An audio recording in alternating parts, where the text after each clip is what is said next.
ఇక్కడ నుంచి ఆయన చెప్పే దగ్గర దేవిజల్ దగ్గర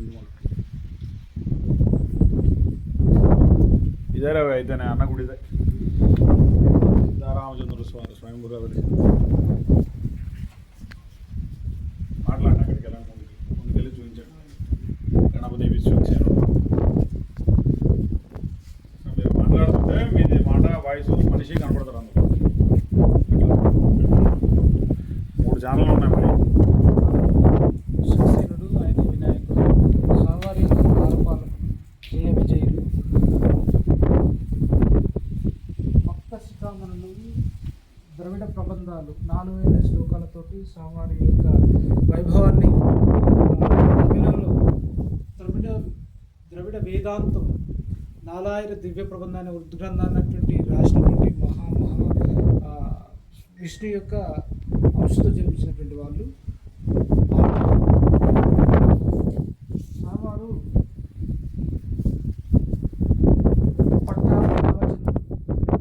స్వామివారికి అభిముఖంగా ఆంజనేయ స్వామి ఉంటారు. స్వామివారు పుష్కరిణిలో స్వామి గుండంలో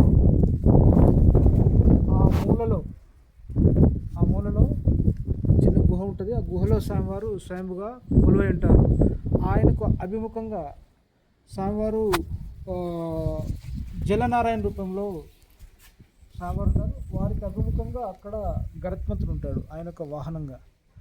ఈ పుష్కరిణిని ఈ గుండము ఒక 22-23 ఫీట్ల లోతులో ఉంటుంది. స్వామివారు విగ్రహం మట్టం మందము మనం నీళ్లు తీసినట్టయితే స్వామి యొక్క నిజ రూప దర్శనాన్ని మనం చేసుకోవచ్చు. తీసినటువంటి వితిన్ 5-6 అవర్స్లో స్వామివారి యొక్క విగ్రహం మట్టం మందం వచ్చేసి నువ్వు ఎంత టెక్నాలజీ ఎంత పెద్ద మోటార్ పెట్టి ఇచ్చినా కూడా స్వామివారి విగ్రహం మట్టం మందం అన్న 5-6 అవర్స్లో మళ్ళీ వాటర్ మళ్ళా చేరుతూ ఉంటాయి. ఇంత మహిమోన్వితమైనటువంటి పవిత్రమైనటువంటి ప్రాచీనమైనటువంటి దేవాలయము. ఈ చాలా ఎప్పుడో డెవలప్ కావాల్సి ఉండే కానీ ఆ స్వామివారి సంకల్పం ఈ మధ్యకాలంలో టూరిజం డిపార్ట్మెంటు దీన్ని పునర్నిర్మించి డెవలప్మెంట్ చేయడం జరిగింది. అంటే ఇక్కడ ఇప్పుడు మనము అంటే ఎవరైనా వచ్చి స్నానాలు అవి చేయాలంటే ఎట్లా పరిస్థితి? స్నానాలు చేయడానికి అంటే పుష్కరణి స్వామి పుష్కరణి కదా మునుగుదాం అనుకోని కానీ లేకపోతే ఇంకోటని కానీ అనుకుంటారు కదా, చేసుకొని బయట చేయాల్సింది. స్వామివారు లోపల స్వయంగా ఉంటాడు కాబట్టి ఆ మలినాన్ని దాంట్లో పెట్టకూడదు కాబట్టి ఎవరైనా అగ్గిలక బావి అనమాట. ఆ బావి ఏంటంటే మనం అందులో వాటర్ చేసుకొని ఈ మధ్యకాలంలో ఏం చేసినామంటే ఇక చాలా మంది ఇబ్బంది అవుతా ఉన్నది. ఇక గిరక తోరడం ఇవన్నీ బాగాలేదని చెప్పి మెట్లు చేయడం జరిగింది. అక్కడ వరకు మెట్లు పెట్టారు. నీళ్ళు పట్టుకొని పోయి సాయంత్రం స్వామివారి చూడాలంటే ఇప్పుడు దరిదాపు పుష్కర కాలానికి ఎప్పుడో ఒకప్పుడు తీస్తాము. స్వామివారి తిరుమంజనం ఎప్పుడైనా చేసినప్పుడు అది కూడా పుష్కర కాలానికి అది చాలా ఫార్మాలిటీస్ ఉంటాయి అనమాట. ఇప్పుడు ఎప్పుడైతే మనకు ద్రవ్యము ఎప్పుడైతే మనకు అందుబాటులోకి వచ్చిందో అప్పటి ఉన్నటువంటి నాణాలన్నీ కూడా అందులో ఉంటాయి. అప్పటికి పాతకాలం అన్నీ కూడా అయితే మన పర్మిషన్ లేదు. అది వాళ్ళు పురావస్తు శాఖ వాళ్ళు పర్యవేక్షణలో చేయాల్సినటువంటి ఇది అనమాట. అయినా కూడా అది కూడా స్వామివారిని ఎప్పుడు తీసి చూడకూడదు అనమాట. అది ఎంతో శాస్త్రయుక్తంగా శాంతితో పాంచరాత్ర ఆగమ ప్రకారంగా ఇక్కడ వాళ్ళది అదే ఆగమం కాబట్టి శాంతి పూజ చేసిన తర్వాతనే స్వామివారి తీయడం జరుగుతుంది. వైష్ణవ ఆగమం వైఖాన సంఘం నుండి పాంచరాత్ర ఆగమం పాంచరాత్ర ఓన్లీ పాంచరాత్ర 24/7 నీళ్ళు ఏముండదు. ఎండాకాలంది వానకాలంది చలికాలంది ఏ కాలంలో తీసినా కూడా స్వామివారి నీళ్ళు వితిన్ 5 అవసరం. ఎంత ఇదైనా కూడా ఈ 4-5 కిలోమీటర్లే మేఘ అవుతూ ఉంటుంది. వర్షము ఒక 3-4 సార్లు చేయడం జరిగింది. ఇది నిర్మాణం చేసినప్పుడు కూడా 2 సార్లు తీయడం జరిగింది. ఓకే స్వామివారు అంతే ఎప్పుడైనా స్వామి అల్టిమేట్ భగవంతుడు, ఎప్పుడైనా భగవంతుడు మనిషి గెలిచిన చరిత్ర ఉండదు. మేము అనుకున్నాం సైన్స్ అండ్ టెక్నాలజీ కాలంలో ఇదంతా అమ్మ తాత ముఖాతలు అయ్యని మేము మాకు తెలియక అజ్ఞానం బట్టి అనుకున్నాం. కానీ సామాన్య ప్రదేశంలో అప్పటి నుంచి మేము కూడా మా యొక్క స్వామి మన ఊహకు అతీతం. ఆయన జగజ్జేత, ఆయన జగత్ విఖ్యాత, ప్రతి అనుభవం ఉన్నటువంటి ఆయన చూస్తే మా తనవంతా పులకరించింది. మేము స్వామివారిని చూసే భాగ్యం 3 సార్లు మాకు 3 సార్లు దక్కింది. బాగా అదృష్టవంతులు. అది ఇక్కడ రామచంద్రుల వారి సన్నిధానంలో స్వామివారిని 3 సార్లు నిజరూప దర్శనం అంటే మాటలు కాదు. ఎందుకంటే మనం ఇక్కడ స్వామివారి సేవలో ఉన్నాం కాబట్టి మహిమాన్వితమైన పవిత్రమైన ఈ వాల్మీకి ఆశ్రమ క్షేత్రం అంటాం అనమాట.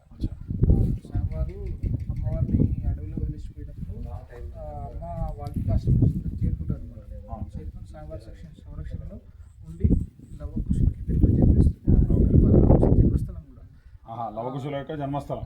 అశ్వమేధ యాగం జరిగిన తర్వాత అశ్వాన్ని పసిపిల్లటువంటి లవకుశులు ఇద్దరు కూడా బంధించి రాముని మీద యుద్ధం ప్రకటించి అలవకగా జగజ్జిత్ అనే రాముని అలవక గెలుస్తుంది. ఆ పవిత్ర స్థలం కూడా క్షేత్రం అంటాం. లవకుశుల జన్మస్థలం ఇంత ప్రాశస్తమైనటువంటి ప్రాచీనమైనటువంటి పవిత్రమైన ఇది మన జన్మ ధన్యం స్వామివారి దగ్గర రావడానికి. బాగుంది.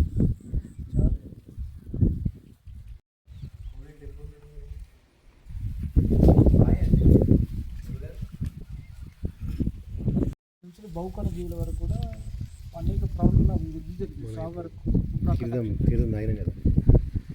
అలా ఉంది. అంటే మనం ఎందుకంటే కొంచెం ఓపెన్ ఉంటుంది కాబట్టి తాగడం కానీ ఇక చూసుకో చేతులకే వాసన వచ్చేసింది స్వామివారి స్వయం. మనం కాన్షియస్నెస్ మైండ్ మనం ధ్యానం చేసినట్టు చాలు స్వామి ఎంత మనకు. దీనికి ఇక్కడికి నేను చాలామంది అంటే రామచంద్రుల వారి గురించి ఒకళ్ళిద్దరు అన్నారు నాతోటి. నేను ఒక 4-5 ఇయర్స్ నుంచి ట్రై చేస్తున్నా. ఎక్కడుంది అసలు ఏంటిది ఇది రామచంద్రుల వారు స్వయంగా వెలిసినటువంటి క్షేత్రం అంటే సీతారామచంద్ర స్వామి స్వయంగా వెలిసిన క్షేత్రం అంటే మనకి తెలిసినటువంటిది భద్రాద్రి ఒకటే కదా మనకి క్యాజువల్గా. అంటే మన వాళ్ళందరికీ కూడా అయోధ్య ఒకటి ఎవరు వచ్చారు, అయోధ్య ఒకటి అని ఈ దగ్గరలో ఉన్నది అంటే పాలకుడితే ఎన్నో రోజుల నుంచి అనుకుంటున్నాం, కుదరలేదు. వాళ్ళు వచ్చి బయట ప్రపంచానికి దాన్ని ఎందుకని దీన్ని ఎక్స్పోజ్ చేయట్లేరు మరి మీరు? చేయలేదు అంటే ఇంకా కొన్ని సామాన్కి చాలా లోటు ఉన్నాయన్నమాట. ఒక వ్యక్తి వాళ్ళని మొత్తం అల్టిమేట్గా టోటల్గా మనం వాళ్ళని సంతృప్తిపరచాలి, వాళ్ళని ఆనందపరచాలి. ఆ సంతోషం కొరకు ఆనందం కొరకు స్వామిని పూజించి ధరించడానికి రావడం జరుగుతుంది. కొన్నిటి వల్ల కొంత ఇబ్బందులు ఉన్నాయి.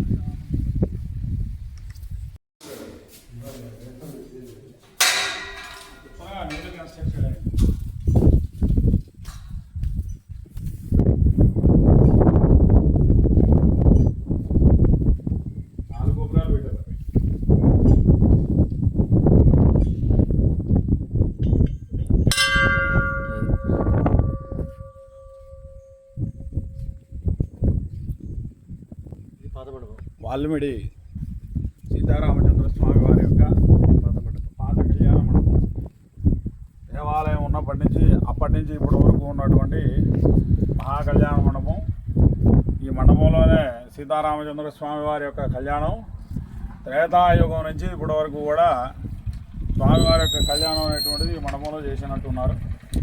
కాబట్టి ఈ మండపం ఈ విధంగా ఉంది. ఇప్పుడు ఈ మండపం గురించి మన యొక్క ఊరి భక్తులు పెద్దవారు తెలియపరచడం జరుగుతుంది.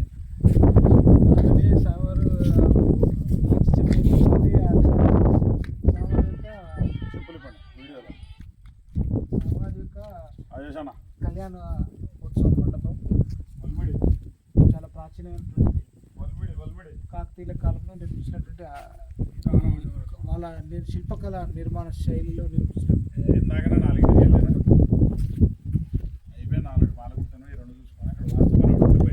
స్వామివారి యొక్క శివాలయం. రాముడు శివుని ఆరాధకుడు. స్వామివారి యొక్క ఆలయం కూడా ఆ రోజులలో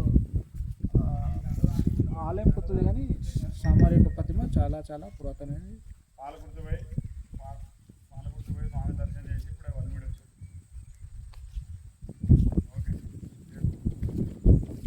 వంటకి ఆటకెళ్ళి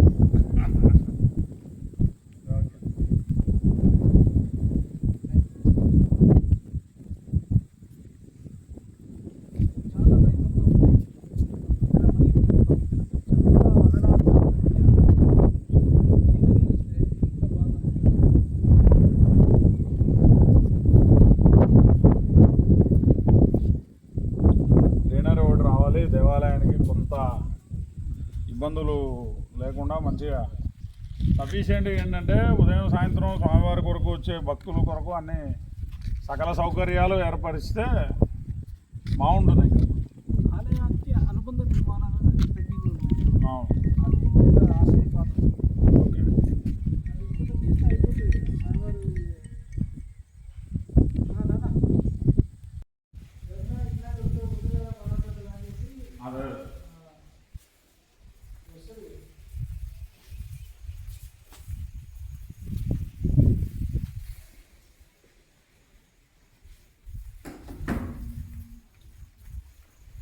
ఊళ్ళో ఇక్కడ అయ్యగారు ఒక్కరినే గవర్నమెంట్ అటాచ్మెంట్ ఇవ్వలే ఇంకా.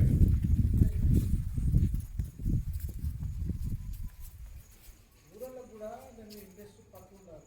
అవును. మనం ఒంటి చేస్తాం రెండేం చేస్తాం 100%. ఏమైనా మంచి చిన్నగా రాయడం.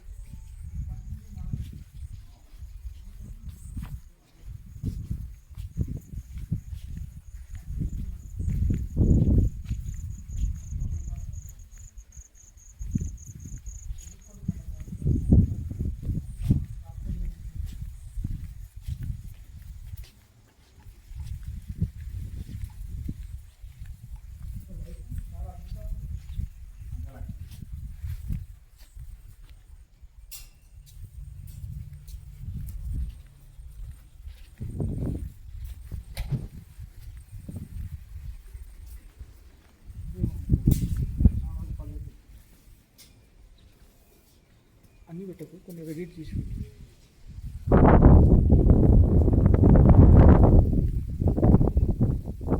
రీసెంట్గా మరి ఏం చెప్పారు, నెల 15 రోజులు అయిపోయింది. ఓకే. ఎవరైనా వచ్చి మొన్న పెళ్లి చేసుకొని పోతున్నారు ఎవరైనా ఆడ వంట వండుకొని తర్వాత కనబడదు.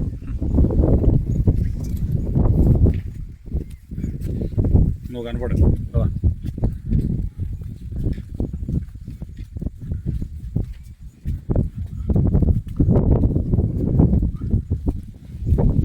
ఈ కన్స్ట్రక్షన్ ఇన్ఛార్జ్ ఓకే.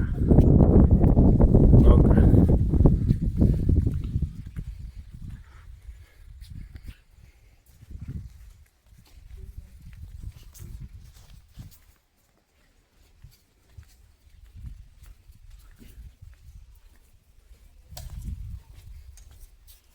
అయితే ఎండోమెంట్ అయింది ఇది.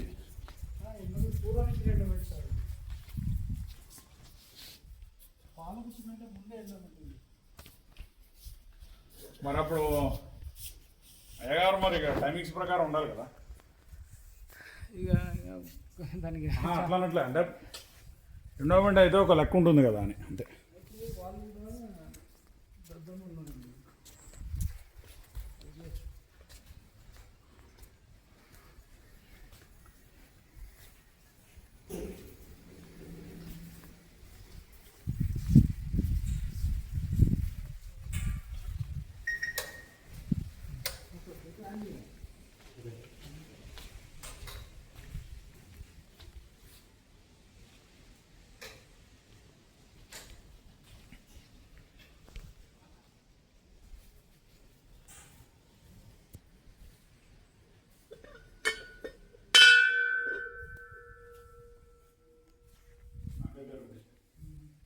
చాలా బాగుంది. మొత్తం కన్వీనియన్స్. అదే అద్భుతంగా కట్టారు. చాలా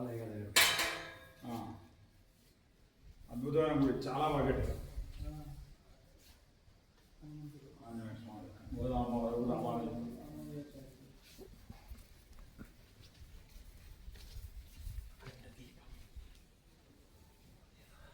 ఇక్కడ చేరుకొని ఒక 10 నిమిషాలు కూర్చుంటున్నారు. మస్తు కన్వర్ట్ అంత బాగుంటుంది.